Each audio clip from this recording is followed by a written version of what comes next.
ఈ రోజు మనం ఒక విషాదకరమైన కథ గురించి మాట్లాడుకోబోతున్నాం. ఇది మనందరినీ తీవ్రమైన ఆవేదనకు గురిచేసింది. అదే అతుల్ మరణం. मेरा नाम अतुल सुभाष है। मैं तकरीबन 34 साल का हूँ। बेंगलोर में रहता हूँ। आज मैं सुसाइड कमिट करने जा रहा हूँ। ఇది కథ కాదు, వార్త కాదు. ప్రస్తుత సమాజంలో మగవారు ఎదుర్కొంటున్న ఆవేదనలకు ఒక మేల్కొలుపు. అసలు ఏం జరిగింది ఇప్పుడు చూద్దాం. ప్రస్తుతం ఉన్న జనరేషన్ కి ఆర్టిఫిషియల్ ఇంటెలిజెన్స్ ఏఐ అనేది గొప్ప వరం. అటువంటి ఉన్నతమైన డిపార్ట్మెంట్ లో అతుల్ డైరెక్టర్ గా తన విధులు నిర్వహిస్తున్నాడు. దేవుడి దయ వల్ల ఒక మంచి సంపాదన ఉంది. అయితే ప్రయోజనం ఏంటి? అతని వివాహ జీవితం దుర్భరంగా మారినప్పుడు అసలు ఏం జరిగింది? అతుల్ నిఖిత అనే వ్యక్తిని వివాహం చేసుకున్నాడు. వివాహం చేసుకున్న తర్వాత తన భార్య కోరిక మేరకు తన బావమరిదికి, తన అత్తమామలకు నెల నెల ఆర్థికంగా సహాయం చేసేవాడు. అది చూసి వాళ్ళు అదనపు కోరికలు అడగడంతో, అదనపు మొత్తంలో డబ్బులు అడగడంతో దానికి అతుల్ నిరాకరించాడు. అప్పుడు భార్య నిఖిత తనకు 1 కోటి రూపాయలు కావాలని డిమాండ్ చేసింది. దానికి అతుల్ ఒప్పుకోలేదు. అప్పుడు భార్య కోర్టులో కేసు వేసి నాకు నష్టపరిహారం 3 కోట్లు కావాలి అంటూ డిమాండ్ చేసింది.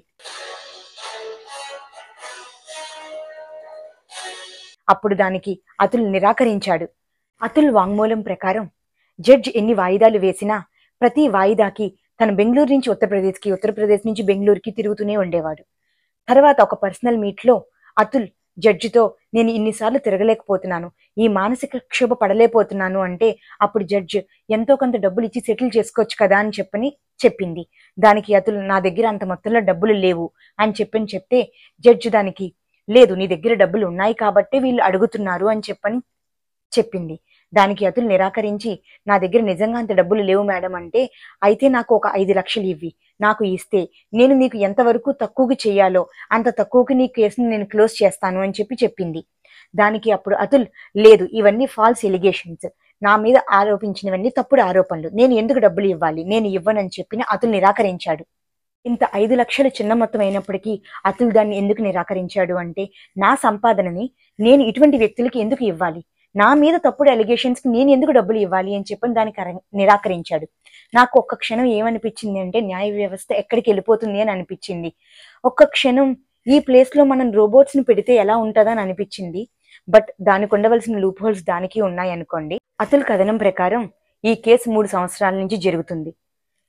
సంవత్సరాల తరబడి వాయిదాలు జరుగుతూనే ఉంటుంది. ఒక కొలికి అంటూ రావట్లేదు. ఇప్పుడు ప్రస్తుతం ఉన్న సమాజంలో ఇటువంటి కేసులు పెరుగుతున్నాయే గాని తగ్గటం లేదు. తట్టు ఇటువంటి తప్పుడు ఎలిగేషన్స్ ఉన్న కేసు కూడా ఇన్ని రోజుల నుంచి, ఇన్ని సంవత్సరాల నుంచి ఒక కొలికి రాలేదు. సో న్యాయ వ్యవస్థలో తగిన మార్పులు జరిగి యాజ్ ఎర్లీ యాజ్ పాసిబుల్ ఇటువంటి కేసులకి సొల్యూషన్ తొందరగా వస్తే బాగుంటుంది. అతుల్ ఒక వాయిదాలో నేను ఈ మానసిక క్షోభ పడలేకపోతున్నాను, నేను సూసైడ్ చేసుకుంటాను అని చెప్తే దానికి భార్య అపహాస్యం చేస్తూ నువ్వు ప్రతిసారి ఇలాగే చేస్తున్నావు, నువ్వేమి సూసైడ్ చేసుకోవు అని చెప్పింది. దానికి జడ్జి కూడా ఏం మందలించకుండా నవ్వుతూ వదిలేసింది. ఇక అతుల్ నేను చనిపోవాలి, నా చావు ఒక గుణపాఠం అవ్వాలి అని చెప్పని తను చనిపోతూ 24 పేజీల సూసైడ్ నోటుని రాశాడు. ప్రతి పేజీ మీద జస్టిస్ ఫర్ డ్యూ అని చెప్పి రాసి 90 నిమిషాల వీడియోని ఈ రెండింటిని ఒక ఎన్జిఓకి సమర్పించాడు. తన సూసైడ్ నోట్లో రాసిన అతి ముఖ్యమైన అంశాలు ఇప్పుడు మాట్లాడుకుందాం.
ప్రస్తుతం ఉన్న చట్టాలు మహిళలకి ఎక్కువ ప్రయోజనాలు సమకూరుస్తుంది.